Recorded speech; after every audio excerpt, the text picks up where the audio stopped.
नमस्कार. मी प्राध्यापक डॉक्टर चंद्रकांत चव्हाण, वालचंद महाविद्यालय सोलापूर. शिवछत्रपतींच्या जीवनामध्ये अनेक विरोधकांशी त्यांचा जसा संबंध आला, ज्याच्यामध्ये मोगल, सिद्दी, आदिलशहा, याबरोबरच ज्यावेळेला शिवाजी महाराजांनी कल्याण भिवंडी जिंकली त्यावेळेला त्यांचा सागर किनाऱ्याच्या बरोबर संबंध आला आणि त्याबरोबरच पश्चिम किनारपट्टीवर स्थिर असलेल्या पोर्तुगीजांसारखी सत्ता जी गोवा, दीव, दमण, बारदेश, साष्टी या भागामध्ये स्वतःचं अस्तित्व निर्माण करून होती आणि व्यापाराच्या निमित्ताने आलेले इंग्रज, या इंग्रजांच्या बरोबर देखील शिवाजी महाराजांचा वेळोवेळी संबंध हा येत गेलेला आपल्याला पाहायला मिळतो. इसवी सन 1600 मध्ये राणी एलिझाबेथ पहिल्या यांच्याकडून परवानगी घेऊन इंग्लंडमधील काही व्यापाऱ्यांनी ईस्ट इंडिया कंपनीची स्थापना केली आणि या ईस्ट इंडिया कंपनीने सन 1608 मध्ये पहिल्यांदा सुरत या ठिकाणी ते आले आणि मुघल सम्राट जहांगीर याच्याकडून व्यापाराच्या संबंधाने काही परवानग्या या त्यांनी मिळवल्या आणि मग त्यानंतर 1611 मध्ये सुरत येथे पहिलं व्यापारी केंद्र, पहिली वखार हे त्यांनी स्थापन केले. खरं तर मुंबई आणि सुरत ही दोन महत्त्वपूर्ण अशा प्रकारची केंद्र ही व्यापाराच्या दृष्टीने नंतरच्या कालखंडामध्ये त्यांची निर्माण झालेली होती आणि हे मुंबई बेट जे आहे हे बेट पोर्तुगीजांच्या मालकीचं होतं. परंतु ब्रिटिश सम्राट चार्ल्स दुसरा याचा विवाह ज्यावेळेला पोर्तुगीज राजकन्येच्या बरोबर झाला त्यावेळेला पोर्तुगीजांनी मुंबई हे बेट ब्रिटिशांना भेट दिलं, ज्याबद्दल आयुष्यभर नंतरच्या कालखंडामध्ये पोर्तुगीजांना पश्चाताप होत राहिलेला आपल्याला पाहायला मिळतो. सुरत बरोबरच मुंबई, कलकत्ता, मद्रास अशा विविध ठिकाणी भारतभरामध्ये नंतरच्या काळात इंग्रजांनी आपल्या वखारी सुरू केल्या आणि मग कोकण जिंकल्यानंतर मुंबई येथे व्यापाराच्या निमित्ताने स्थायिक झालेले हे जे काही इंग्रज होते यांच्याबरोबर मराठ्यांचा संबंध हा नंतरच्या काळामध्ये आलेला आपल्याला पाहायला मिळतो. आता इंग्रज आणि मराठी यांचा जो पहिला संबंध आहे तो अफजल खानाच्या वधानंतर आलेला आहे. म्हणजे अफजल खानाला ठार मारल्यानंतर अफजल खानाच्या सैन्याचा पराभव मराठ्यांनी केल्यानंतर मराठ्यांच्या सेना या कोकणामध्ये घुसल्या आणि कोकणामध्ये घुसून दाभोळ त्यांनी जिंकून घेतलं. दाभोळला अफजल खानाचा एक अधिकारी राहत होता आणि त्याच्याकडे अफजल खानाची 3 जहाजं होती आणि ही तिन्ही जहाजं घेऊन हा अफजल खानाचा जो काही हस्तक आहे, अधिकारी आहे, तो तिथून निघाला आणि तिथून तो राजापूरला पळून गेला. तेव्हा मराठ्यांनी राजापूरवर आक्रमण केलं आणि राजापूर जिंकून घेतलं. मराठ्यांनी राजापूरवर आक्रमण केलेलं पाहताच राजापूरचा जो काही आदिलशहाचा सुभेदार होता तो अब्दुल करीम हा राजापूर सोडून पळून गेला आणि अफजल खानाची जी 3 जहाजं घेऊन त्याचा जो काही अधिकारी तिथे राजापूरला सागरावर आश्रयासाठी आलेला होता त्या जहाजांवर जाऊन त्याने आश्रय घेतला. आता या अब्दुल करीमला इंग्रजांनी संरक्षण दिलं. खरं तर अब्दुल करीमला इंग्रजांनी संरक्षण द्यावं अशी कुठलीच गोष्ट, कुठलंच कारण नसताना देखील त्यांनी अब्दुल करीमला संरक्षण दिलं. मराठ्यांनी इंग्रजांच्याकडे अब्दुल करीम आणि अफजल खानाची 3 जी काही जहाज आहेत ती जहाजं त्यामध्ये असलेल्या वस्तूंच्या सह आपल्याला द्यावीत अशा प्रकारची मागणी केली.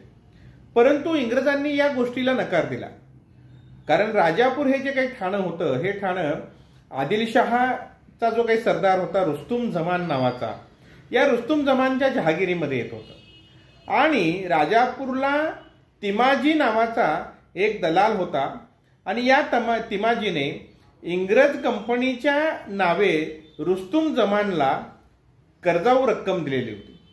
आता रुस्तुम जमानचा असलेला हा अधिकारी अब्दुल करीम हा पळून जाऊ लागलेला आहे हे पाहिल्यानंतर रुस्तुम जमानकडे असणारं आपलं जे काही कर्ज आहे त्याची वसुली कशी होणार, म्हणून त्यांनी इंग्रजाकडे मागणी केली की अब्दुल करीमला रोखावं. अब्दुल करीमला त्यांनी अडवलं, त्याच्याकडून काही रक्कम देखील वसूल केली आणि मराठ्यांनी ही जहाजं मागितल्यानंतर मात्र इंग्रजांनी असं सांगितलं की जोपर्यंत अब्दुल करीम कडून येणारी जी काही आमची रक्कम आहे ती रक्कम आम्हाला प्राप्त होत नाही तोपर्यंत आम्ही अब्दुल करीमला सोडणार नाही आणि जी काही जहाजं आहेत त्याच्याकडे असलेली अफजल खानाच्या मालकीची ती जहाजं देखील आम्ही काही देणार नाही.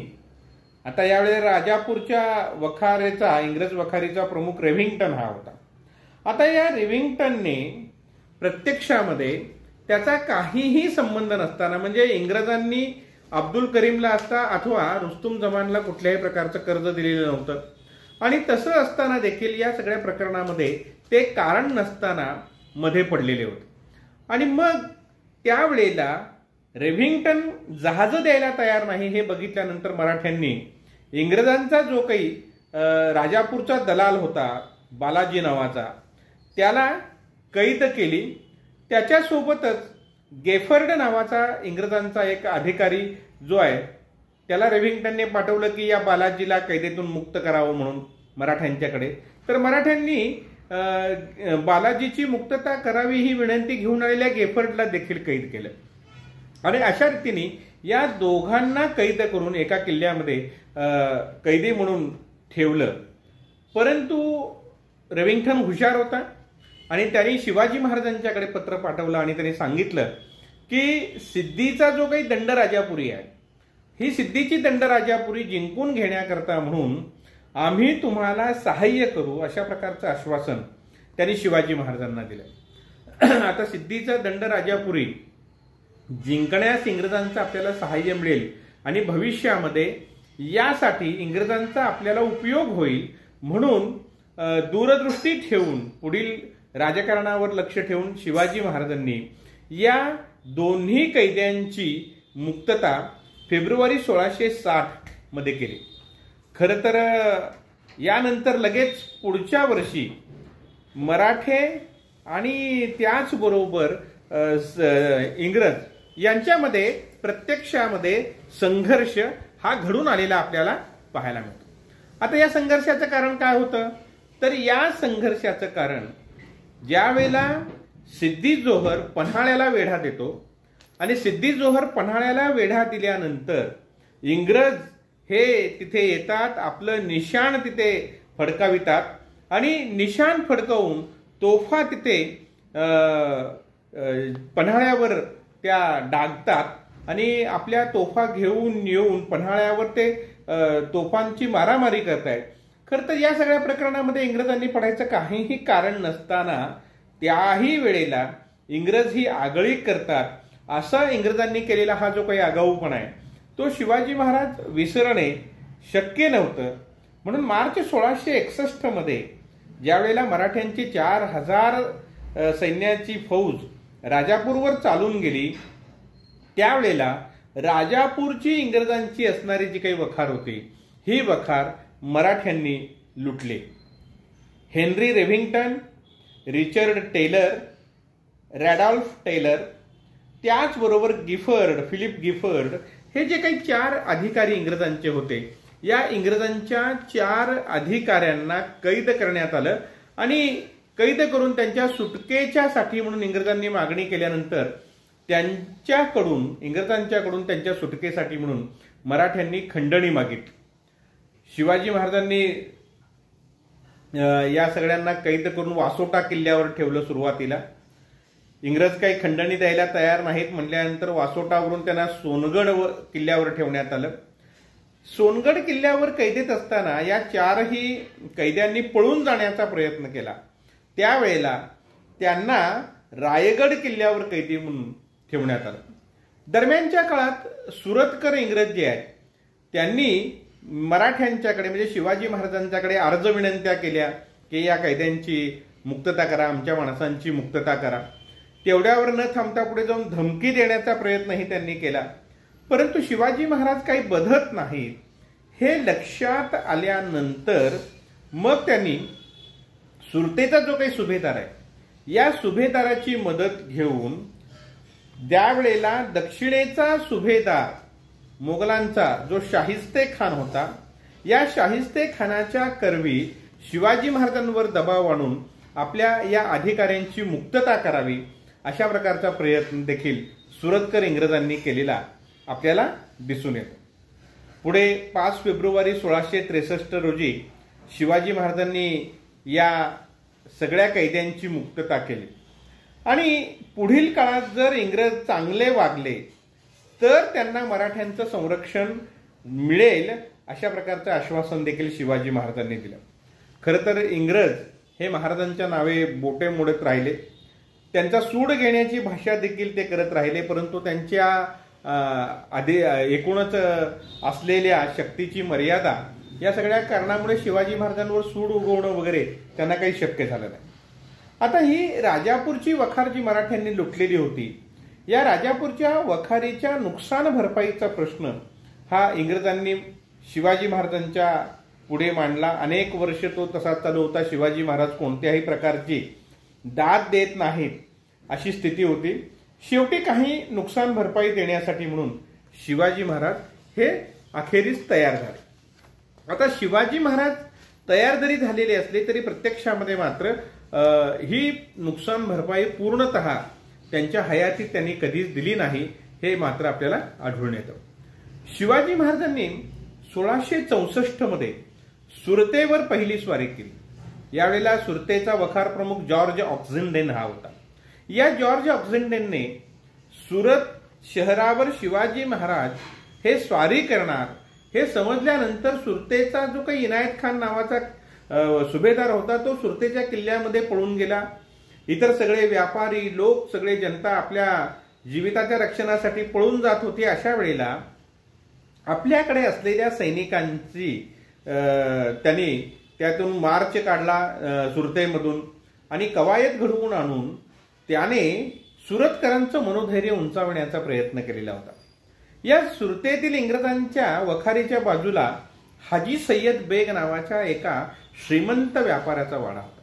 मराठ्यांनी 2 दिवस तो वाडा लुटला आणि त्यानंतर मराठे त्या वाड्याला आग लावून देण्याचा प्रयत्न करत असताना इंग्रजांनी तिथे हस्तक्षेप केला आणि किल्ल्यातील सगळ्या मराठ्यांना त्यांनी पळवून लावलं. हे शिवाजी महाराजांना जेव्हा समजलं त्यावेळेला शिवाजी महाराजांनी इंग्रजांना धमकी दिली की तुम्ही तो वाडा मुक्त करा, जर तसं केलं नाही तर सरसकट सर्व इंग्रजांना आम्ही कापून काढू असं त्यांनी सांगितलं. खरं तर इंग्रज आणि मराठे यांच्यामध्ये तिथे घडलेल्या चकमकीमध्ये एक मराठा सैनिक आणि त्याबरोबर 2 इंग्रज सैनिक हे जखमी झालेले होते आणि वाड्यास जर आग लावली गेली तर या आगीमुळे इंग्रजांची वखार देखील धोक्यात येण्याची शक्यता असल्या कारणामुळे हेनरी रेव्हिंग्टनने मात्र जॉर्ज ऑक्झिंडेनने मात्र या वेळेला कुठल्याही प्रकारे माघार घ्यायची नाही अशी भूमिका घेतली आणि शिवाजी महाराज इंग्रजांना मारतो वगैरे म्हणतायत ना, तर ठीक आहे या तुम्ही, आम्ही तयार आहोत अशा प्रकारचा निरोप देखील त्यांनी शिवाजी महाराजांना पाठवलेला होता. आम्ही तुमची वाटच बघतो आहोत असा निरोप त्यांनी पाठवला. परंतु प्रत्यक्षामध्ये अतिशय कमी वेळेमध्ये सुरत शहराची लूट करून सुखरूप स्वराज्यामध्ये परत जायचं असल्या कारणामुळे या सगळ्या भानगडीमध्ये गुंतून पडणं, निष्कारण युद्धात गुंतून पडून सैन्य कामी येणं किंवा वेळ घालविणं हे शिवाजी महाराजांना परवडणारं नव्हतं. म्हणून इंग्रजांच्या या उद्धटपणाकडे शिवाजी महाराजांनी दुर्लक्ष केलं.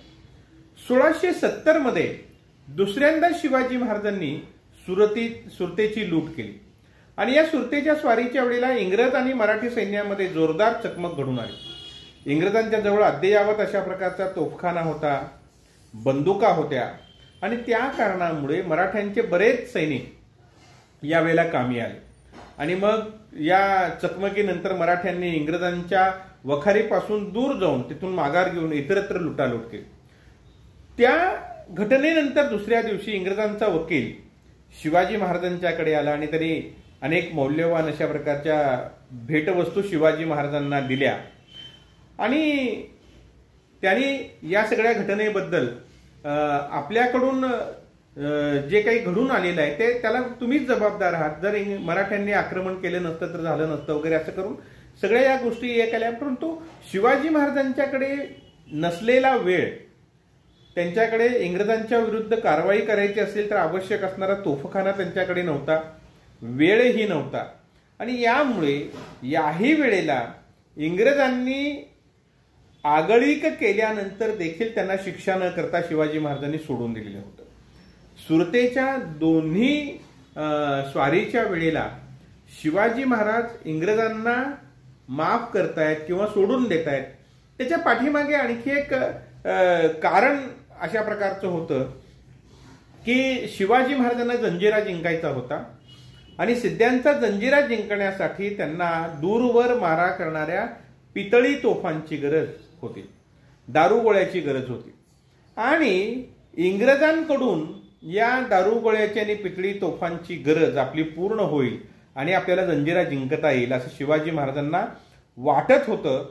आणि म्हणून त्यांच्या उद्धटपणाकडे शिवाजी महाराजांनी दोन्ही वेळेला दुर्लक्ष केलेलं होतं. सप्टेंबर 1671 मध्ये शिवाजी महाराजांनी मुंबईकरांकडे आपला वकील पाठवून तोफा आणि दारुगोळ्याची मागणी केली.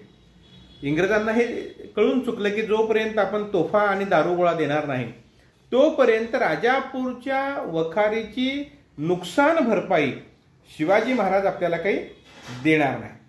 आणि म्हणून त्यावेळेला त्यांनी इंग्रजांनी मुंबईकरांनी सुरतकरांकडे सल्ला मागितला की शिवाजी महाराजांनी तोफांची मागणी केलेली आहे, दारुगोळ्याची मागणी केलेली आहे, तर आपण काय करावं. तर त्यावेळेला आपण तोफा देऊ अशा प्रकारचा आशावाद जागृत करावा शिवाजी महाराजांच्या मध्ये आणि प्रत्यक्षात मात्र त्यांना तोफा न देता आपल्याला हवा असलेला करार त्यांच्याकडून करून घ्यावा अशा प्रकारचा सल्ला हा सुरतकरांनी दिलेला आपल्याला पाहायला मिळतो.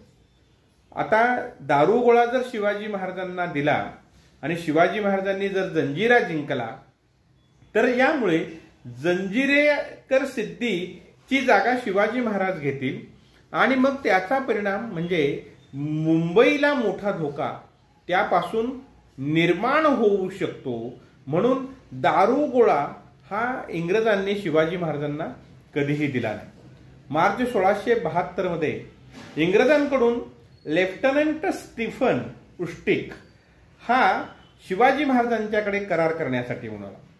राजापूरची नुकसान भरपाई ही 32,000 होन आहे आणि ती आपणास द्यावी अशी मागणी त्याने केली. आणि त्याच्याबरोबरच त्याला निरोप देऊन इंग्रजांनी पाठवलेलं होतं की शिवाजीकडून शस्त्रास्त्रांची मागणी होईल तर एकदम होकार अथवा नकार दोन्हीही शिवाजी महाराजांना देऊ नये असं उष्टिकला सांगण्यात आलेलं होतं. राजापूरच्या इंग्रज व्यापाऱ्यांच्या लुटल्या गेलेल्या खाजगी मालमत्तेबद्दल आपण कुठल्याही प्रकारची नुकसान भरपाई देणार नाही अशा प्रकारची भूमिका ही शिवाजी महाराजांनी घेतली.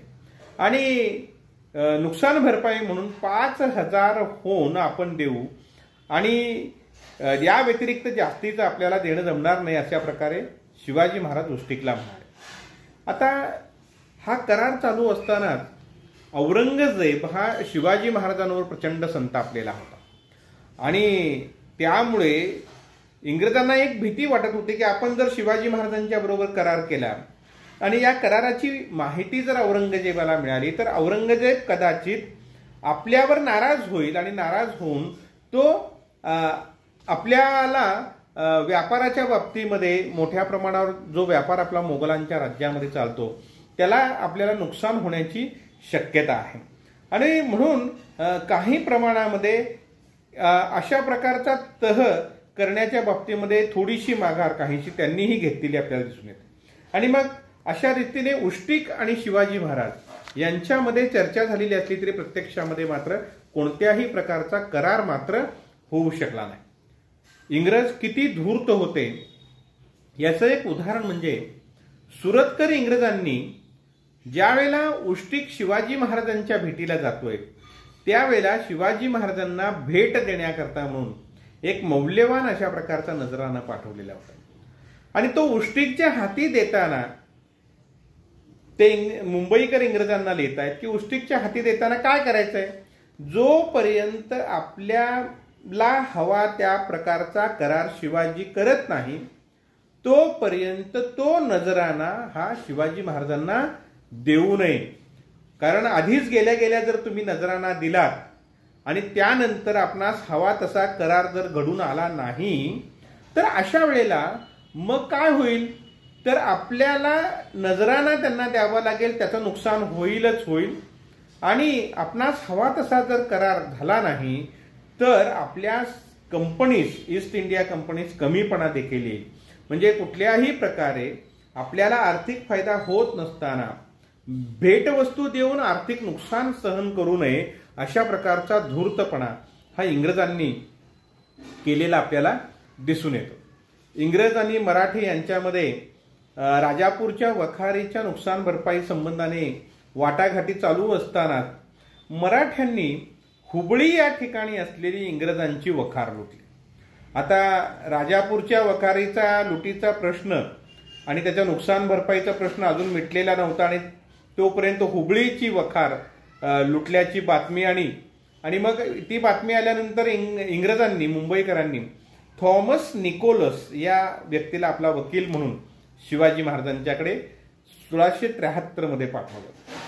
आता इंग्रज आणि मराठी यांच्यामध्ये संबंध बिघडण्याचे एक मुख्य कारण हेही होतं की सिद्धी दरवर्षी पावसाळ्यामध्ये आपले आरमार घेऊन मुंबईकर इंग्रजांच्या आश्रयाला जात असे. मग तिथे त्यांच्या जहाजांना, आरमाराला आश्रय मिळत असे. त्यास लागणारा सगळा जो काही रसद पुरवठा आहे ते इंग्रज करत असत.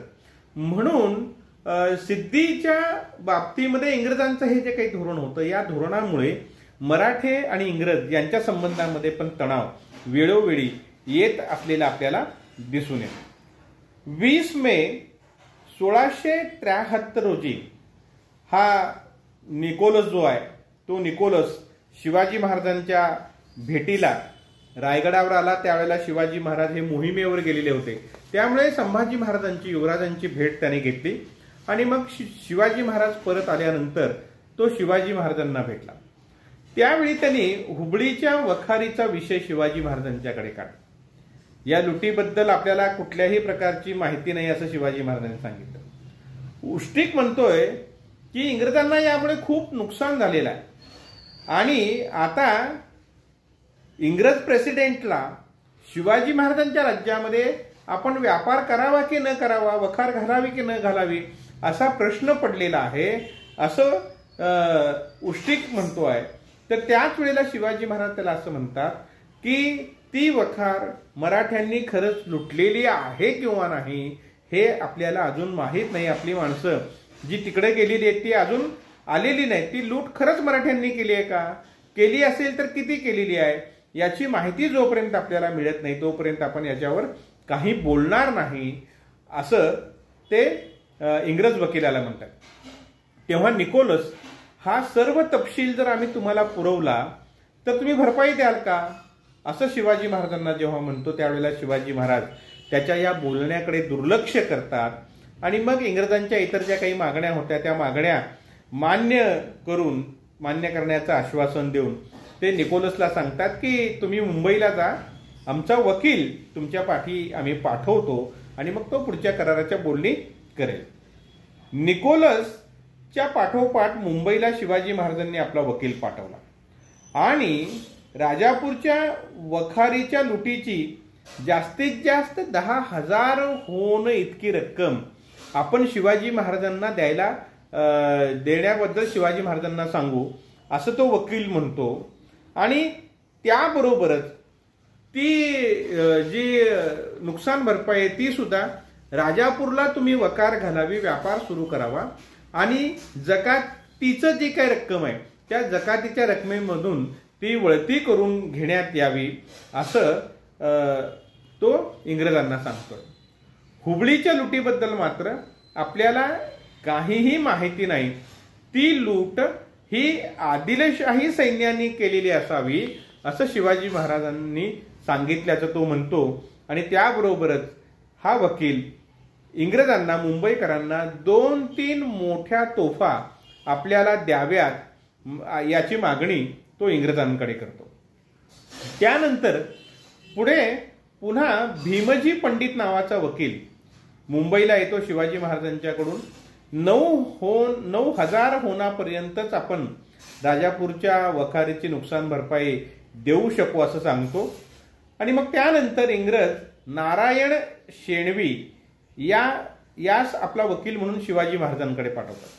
त्याला पाठवताना ते सांगतात की किमान 12,000 होऊन ही नुकसान भरपाई आणि पुढील 7 वर्ष राजापूर बंदरामध्ये मधून जकात मुक्त व्यापाराची इंग्रजांना परवानगी ही महाराजांकडून त्याने मिळवावी आणि ते शक्यच झालं नाही तर अखेरीस कमीत कमी किती याच्यावर त्यांनी तयारी मान्यता द्यावी तर 8,000 होन भरपाई आणि 4 वर्ष जकात मुक्त व्यापार यास परवानगी जर शिवाजीने दिली तरच आपण या कराराला तयार व्हावं असं इंग्रज नारायण शेणवीला सांगून पाठवत आहेत.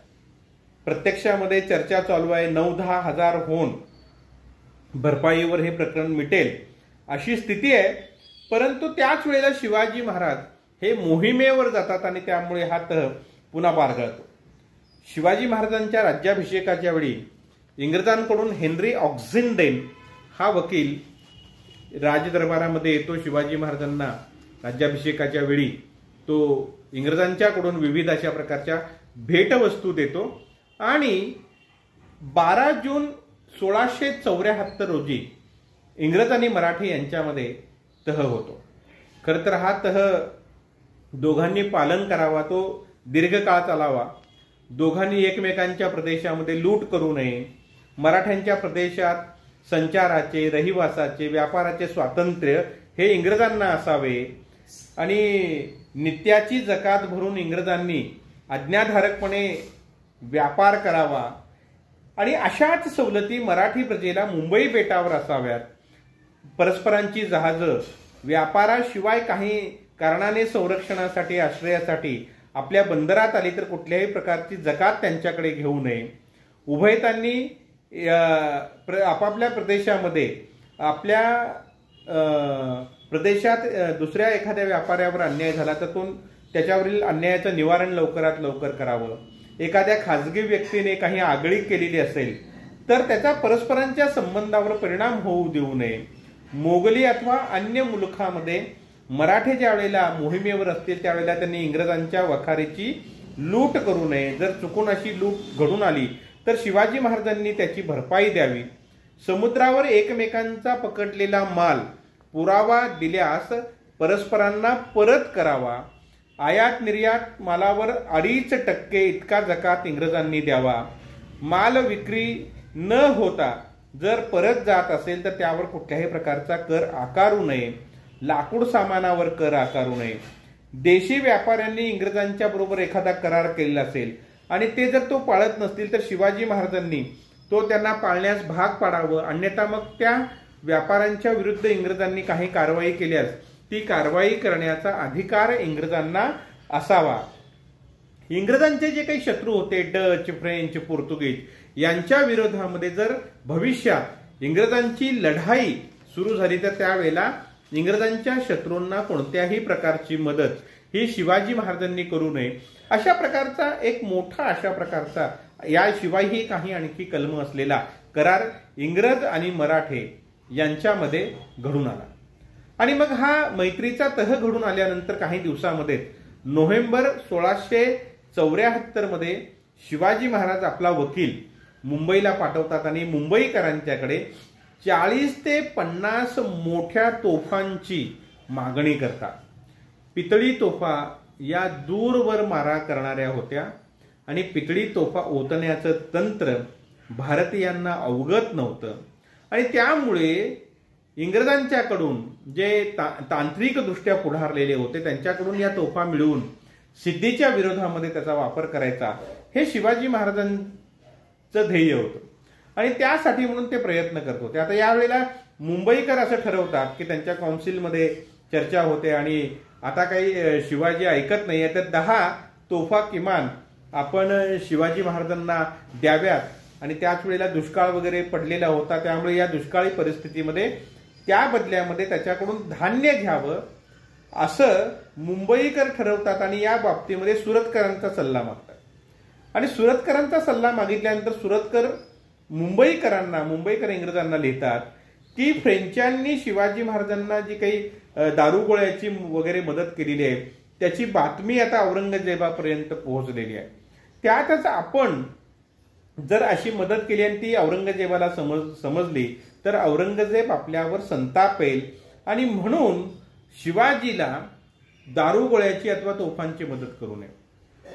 पितळी तोफांचा शिवाजी मालक होणं हे आपल्यासाठी कमीपणाचं आहे आणि त्यामुळे या पितळी तोफाच्या सागरावर अतिशय चांगल्या प्रकारे मारा करू शकतात अशा तोफांचा मालक शिवाजी होणं हे आपल्यासाठी लाज आणणारं अशा प्रकारचं आहे, कमीपणाचं आहे. आणि म्हणून सुरतकरांच्या या सल्ल्यानंतर मुंबईकर जे 10-1 तोफा शिवाजी महाराजांना द्याव्यात या विचारावर आलेले होते ते त्या विचारापासून दूर जातात आणि शिवाजी महाराजांना तोफा मिळायच्या त्यानंतरही पुन्हा राहून जातात. झालेल्या कराराप्रमाणे राजापूरला वखार घालण्याचा प्रयत्न इंग्रज करायला लागले. त्यावेळेला दक्षिण कोकणचा जो सुभेदार होता अण्णाजी दत्तो यांनी त्यांना सहकार्य केलं नाही म्हणून ते त्यांना शिव्याशाप द्यायला लागलेले आहेत. वखारीची इंग्रजांची पूर्वीची जी जागा होती ती त्यांनी द्यायला नकार दिला. ही वखार बांधण्यासाठी मराठ्यांनी आम्हाला पैसे दिले पाहिजेत कारण वखार मराठ्यांनी लुटलेली होती अशी मागणी इंग्रज ज्या वेळेला करायला लागले त्यावेळेला अण्णाजी दत्तो म्हणतात की तुम्हाला नुकसान भरपाईची जी काही 10,000 होन रक्कम देण्यात येणार आहे त्या 10,000 होन रक्कमेमध्ये या वखारीच्या बांधकामाचा खर्च देखील समाविष्ट आहे. आणि अशा पद्धतीने अण्णाजी दत्तोंनी सहकार्य न केलं म्हणून ते त्याच्या नावाने ओरडत राहिले. मार्च 1675 मध्ये शिवाजी महाराज दक्षिण कोकणच्या मोहिमेवर असताना राजापूर या ठिकाणी ते आलेले होते तेव्हा इंग्रजांनी त्यांची भेट घेतली. 2,000 होनांचा नजराणा त्यांनी शिवाजी महाराजांना दिला आणि आपल्या वेगवेगळ्या अशा प्रकारच्या मागण्या त्यांनी शिवाजी महाराजांच्या पुढे मांडल्या. आपण त्याच्यावर विचार करू, आदेश काढू असं सांगून शिवाजी महाराज हे पुढे निघून गेले. राजापूर आणि हुबळीच्या वखारीच्या नुकसान भरपाईचा प्रश्न अजून मिटलेला नव्हता तोपर्यंत खानदेशामध्ये असलेली इंग्रजांची धरणगावची जी काही वखार होती ही धरणगावची वखार मराठ्यांनी लुटली आणि त्यामुळे आता या पूर्वीच्या 2 वखारी बरोबर आणखी एका 3ऱ्या वखारीच्या लुटीचा प्रश्न आता निर्माण झाला. 15 सप्टेंबर 1675 रोजी धरणगावच्या लुटीच्या नुकसान भरपाईचा प्रश्न मांडण्यासाठी नुकसान भरपाई मिळविण्यासाठी म्हणून ऑस्टिन नावाचा एक वकील इंग्रज शिवाजी महाराजांच्याकडे रायगडावर पाठवतात. तो धरणगावच्या वखारीची नुकसान भरपाई ज्या वेळेला मागायला लागतो त्यावेळेला शिवाजी महाराज त्यास असं म्हणतात की अगदी हलक्या सैन्याने सहज लुटावी अशी बिनतटबंदीची वखार कोणीही बाजारी व्यक्तीने लुटलेली असेल आणि तो गुन्हा तुम्ही आमच्या सेनापतीच्या अंगी चिकटवत असाल तर अशी अन्यायकारक गोष्ट आहे आणि त्याची भरपाई आम्ही देण्यास बांधील नाही. राजापूरच्या वखारीच्या भरपाईविषयी शिवाजी महाराज त्यावेळेला फारशी आस्था दाखवत नाहीत. त्यामुळे इंग्रज हे शिवाजी महाराजांवर संतापलेले होते. ते त्यांना शिव्याशाप द्यायला लागलेले होते आणि राजापूरची वखार आम्ही बंद करू असं ते म्हणायला लागले. प्रत्यक्षामध्ये 1682 पर्यंत राजापूरची वखार इंग्रजांची चालू होती. ती काही त्यांनी बंद केली नाही परंतु आपण बंद करू अशा प्रकारची धमकीवजा भाषाही ते करायला लागलेले होते. तेव्हा शिवाजी महाराज हे काही भरपाई सुपारीच्या स्वरूपामध्ये वगैरे काही प्रमाणामध्ये त्यांना देतात असं आपल्याला दिसून येतं. खरं तर शिवाजी महाराज भरपाई देत नाहीत म्हणून सुरतकर इंग्रज मुंबईकरांना काय सांगतायत की अरे शिवाजी जर तुम्हाला भरपाई देत नसेल तर सागरावर शिवाजीची जहाजं तुम्ही पकडा. दाभोळ, चौल, कल्याण या बंदरांमध्ये असलेली त्याची गलबतं मालासह पकडून घ्या म्हणजे तो भरपाई द्यायला तयार होईल असं सुरतकर इंग्रज हे मुंबईकरांना सांगतात. परंतु प्रत्यक्षामध्ये मात्र मुंबईकर हे तसं काही करत नाही. आता इंग्लंडवरूनही त्यांना पत्र येत होती, मुंबईला पत्र येत होती की शिवाजीकडून लुटीची जी काही नुकसान भरपाई येणं बाकी आहे ती तुम्ही सातत्याने मागत राहा, तो प्रयत्न सोडू नका कारण ही प्रकरणं एकदा का जुनी झाली की मग अशी भरपाई मिळणं, वसुली होणं कठीण आहे. महाराजांनी सुपाऱ्या वगैरे काही थोडासा माल देऊन थोडी बहुत राजापूरच्या वखारीच्या नुकसान भरपाईची रक्कम ही परत केली, परंतु राजापूरच्या वखारीची पूर्ण रक्कम मात्र शिवाजी महाराजांनी कधीही दिली नाही. इंग्रज ज्याप्रमाणे दारुगोळ्याच्या बाबत मराठ्यांना झुलवत राहिले, त्याच पद्धतीने महाराजांनी इंग्रजांना या नुकसान भरपाईबाबत झुलवत ठेवलं असं आपल्याला दिसून येतं. आणि सिद्धीचा जंजिरा घेण्यात आलेल्या अपयशामुळे अखेरीस शिवाजी महाराजांनी जंजिरेकर सिद्ध्यावर लक्ष ठेवण्यासाठी, वचक ठेवण्यासाठी, नियंत्रण ठेवण्यासाठी म्हणून खांदेरी हा मुंबईच्या दक्षिणेला 11 मैल अंतरावर आणि जंजिऱ्यापासून उत्तरेला 30 मैल अंतरावर असलेल्या बेटावर जलदुर्ग बांधण्याचा, तटबंदी बांधण्याचा विचार हा शिवाजी महाराजांनी केला. ऑगस्ट 1679 मध्ये त्यांनी त्या बेटावर बांधकामाला सुरुवात केली. मराठ्यांचा आरमाराचा जो प्रमुख मायनाक भंडारी होता, त्याच्या नेतृत्वाखाली मराठ्यांनी तटबंदी उभारायला सुरुवात केली. आणि हे इंग्रजांना समजल्यावर इंग्रजांनी हरकत घेतली आणि मराठ्यांना हे बेट सोडून जा असं सांगितलं. पण मराठ्यांनी मात्र इंग्रजांनी सांगितलं म्हणून बेट सोडलं नाही आणि ते असं म्हणाले की जोपर्यंत शिवाजी महाराजांचा हुकूम होत नाही, आदेश येत नाही, तोपर्यंत आम्ही काही केल्या हे बेट सोडणार नाही. या खांदेरी बेटावरून मराठी आणि इंग्रज यांच्यामध्ये आरमारी युद्ध झालं. खांदेरी बेट हे आपल्या मालकीचं आहे असं इंग्रजांचं म्हणणं होतं. खरं तर ते त्यांच्या मालकीचं नव्हतं. मुंबईकर सुरतकरांना लिहिलेल्या एका पत्रामध्ये असं म्हणतात की एकदा शिवाजीला या बेटावर किल्ला बांधू दिला म्हणजे त्याच्या हातून तो परत घेणे मुश्किल आहे, त्यामुळे ते बेट आपल्याच मालकीचं आहे असं आपण जोराने सांगून त्याला विरोध करावा आणि तिथं बांधकाम करण्यापासून त्याला परावृत्त करावं, रोखावं, म्हणून आम्ही हे सगळे प्रयत्न करतोय. खांदेरी किल्ला उभारला गेला म्हणजे मुंबईला मोठा धोका निर्माण होणार होता. मुंबई बंदरामध्ये येणारी सर्व जहाजे खांदेरीवरून दिसणार होती. मुंबईची टेहळणी करण्यास ही सर्वोत्कृष्ट अशा प्रकारची जागा होती. म्हणून मराठ्यांनी तेथे तटबंदी उभारू नये यासाठी इंग्रज प्रयत्नशील होते. 18 सप्टेंबर 1679 रोजी इंग्रजांच्या काही जहाजांनी खांदेरीवर हल्ला केला, पण सावध असणाऱ्या मराठ्यांनी तो परतवून लावला. त्यात इंग्रजांचे 4 अधिकारी ठार झाले, काही कैद झाले. त्यानंतर ऑक्टोबर महिन्यामध्ये कॅप्टन केगविनच्या नेतृत्वाखाली 200 आरमारी शिपाई, 1 फ्रिगेट, 2 गुराब, 3 शिबाडे, 2 मचवे इत्यादी जहाजं घेऊन इंग्रजांनी खांदेरीला वेढा देण्याचा प्रयत्न केला. यावेळेला तो वेढा उठवण्यासाठी दौलत खान हा महाराजांच्या आज्ञेनुसार तिथे आला. यावेळेला मराठी आणि इंग्रज यांच्यामध्ये चकमक घडून आली. त्या चकमकीमध्ये काही प्रमाणात मराठ्यांना नुकसान झालं आणि अशा चकमकी त्यानंतरच्या काळामध्ये बरेच दिवस होत राहिले. नोव्हेंबरमध्ये सिद्धीचं आरमार इंग्रजांच्या मदतीला आलं आणि या दोघांनी मिळून खांदेरीवर हल्ला चढवला. त्यावेळेला मराठी आरमार हे नागावच्या खाडीमध्ये आश्रयाला गेले. तेथून शत्रूला चकवा देऊन खांदेरी बेटावर रसद पुरवठा करण्यामध्ये मात्र मराठे यशस्वी ठरले. मुंबईकरांना आणि सुरतकरांना लिहिलेल्या पत्रामध्ये केगविन असं म्हणतो की मराठ्यांची ही छोटी जहाजं इतकी वेगवान आहेत, वल्हे चालविण्यामध्ये मराठे हे पटाईत आहेत आणि त्यामुळे आपल्या नजरेला चुकवून ते खांदेरीवर रसद पुरवठा करत आहेत. त्यामुळे खांदेरीची नाकेबंदी करणं जे आहे हे नाकेबंदी करणं इंग्रजांना किंवा सिद्ध्यांनाही शक्य झालं नाही. जसं युद्ध लांबायला लागलं तसा तसा युद्ध खर्च वाढू लागला. इंग्रजांची माणसंही युद्धामध्ये मारली जाऊ लागली आणि मृत्युमुखी पडलेल्या सैनिकांच्या ठिकाणी नेमण्यासाठी इंग्रजांच्याकडे सैनिकच मिळणं कठीण झालं. युद्धात होणारं नुकसान हे इंग्रजांना परवडणारं नव्हतं आणि त्यामुळे अखेरीस इंग्रजांनी माघार घ्यायचं ठरवलं.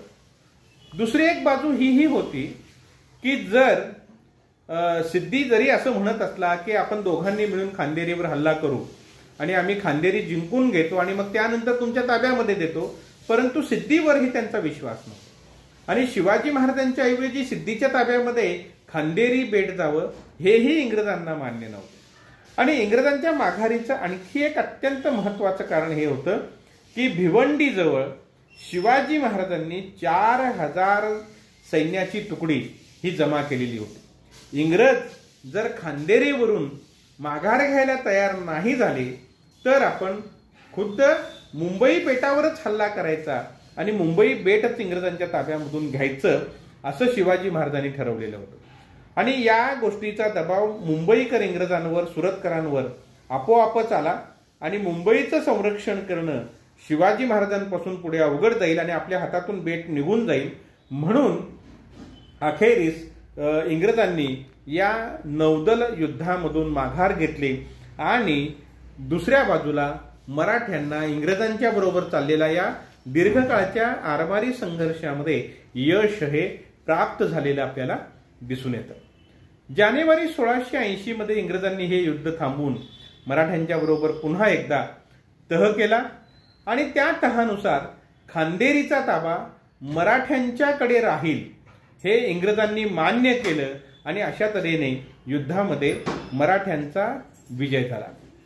या विजयाचं खरं श्रेय खांदेरी बेटावरील मराठ्यांच्या जिद्दीला होतं, मराठी सैनिकांच्या जिद्दीला होतं, जे मागे न हटता अतिशय धैर्याने सिद्दी आणि इंग्रज या दोघांच्या उभयता सैन्याचा मुकाबला करण्यास तयार झाले आणि त्यांनी यशस्वीपणे हा मुकाबला दिला. मोगल सिद्धीप्रमाणे महाराज इंग्रजांना आपला शत्रू समजत नव्हते. त्यांनी आपल्या राज्यामध्ये वखार घालावी, व्यापार करावा, ज्यामुळे आपल्या राज्याच्या जकातीचं उत्पन्नही वाढेल असं शिवाजी महाराजांना वाटत होतं. परंतु असं असलं तरी देखील इंग्रज हे धूर्त आहेत हे शिवाजी महाराज पुरते ओळखून होते. त्यामुळेच राजापूरला ज्या वेळेला त्यांनी वखार घालायचं ठरवलं त्यावेळेला आपल्या तिथल्या अधिकाऱ्याला शिवाजी महाराजांनी आदेश दिलेला होता, सूचना दिलेल्या होत्या की व्यापारासाठी जागा देताना त्यांना खाडीच्या जवळील जागा द्यायची नाही आणि ती जागा कशी द्यावी, जागा देताना नीच गावापासून दूरची अशा प्रकारची जागा द्यावी. म्हणजे इंग्रज आणि इंग्रजांचा हेतू, इंग्रजांचं हे सर्व त्यांचे जे काही स्वभाव आहे या सगळ्या गोष्टी ज्या आहेत या शिवाजी महाराजांना चांगल्या प्रकारे ज्ञात होत्या आणि म्हणून दूरदृष्टी ठेवून इंग्रजांशी व्यापार करत असताना देखील वखार घालत असताना त्यांना अशी जागा द्या जी जागा आपण सहजपणे जिंकू शकू, आपल्या ताब्यात घेऊ शकू, अशा प्रकारची जागा इंग्रजांना द्यावी असं शिवाजी महाराज म्हणतात. आपला आरमार बळकट करून इंग्रजांवर वचक ठेवण्याचा प्रयत्न करतात. दुर्दैवाने शिवाजी महाराजांची ही दूरदृष्टी भविष्यातील त्यांच्या उत्तराधिकाऱ्यांना समजली नाही. मराठ्यांनी अटकेपर्यंत विजय प्राप्त केला, परंतु इंग्रजांची शक्ती ज्या आरमारात आहे त्या आरमाराची शक्ती क्षीण करायची असेल तर त्याच दर्जाचं, त्याच तोडीचं आरमार आपल्याकडे असायला पाहिजे हे लक्षात घेणं मराठी राज्यकर्त्यांनी, पेशव्यांनी आवश्यक होतं. परंतु दुर्दैवाने तसं झालं नाही. आंग्र्यांचं आरमार हे नानासाहेब पेशव्यांनी इंग्रजांचीच मदत घेऊन बुडविलं आणि भविष्यामध्ये मग ज्या वेळेला इंग्रजांशी सामना करण्याची वेळ दुसऱ्या बाजीरावाला आली त्यावेळेला इंग्रजांवर वचक ठेवण्यासाठी आवश्यक अशा प्रकारचं आरमार मराठ्यांच्याकडे नव्हतं, समर्थ अशा प्रकारचं आरमार नव्हतं असं आपल्याला दिसून येतं. आणि म्हणून शिवाजी महाराज आणि त्यांच्या आयुष्यामध्ये इंग्रजांच्या बरोबरचे जे काही संबंध आहेत हे संबंध आपण बघितले तर कधी मैत्रीचे, कधी शत्रुत्वाचे राहिलेले दिसून येतात. इंग्रजांना त्यांनी थोडीशी सूट दिली, त्याचं कारण इंग्रजांकडून त्यांना तोफा आणि दारुगोळा पाहिजे होता, परंतु इंग्रजांनी तो दिला नाही. तसंच शिवाजी महाराजांनी देखील इंग्रजांना राजापूरच्या वखारीची देखील पूर्ण भरपाई दिली नाही, धरणगावची आणि हुबळीची देखील दिली नाही असं आपणास पाहावयास मिळतं. असे एकूण संबंध शिवाजी महाराज आणि इंग्रज यांचे राहिलेले दिसून येतात. हा व्हिडिओ जर आपल्याला आवडला तर जरूर आपण तो लाईक करावा, शेअर करावं. हे चॅनल सबस्क्राईब केलेलं नसेल तर सबस्क्राईब करावं अशी विनंती करतो आणि थांबतो. धन्यवाद.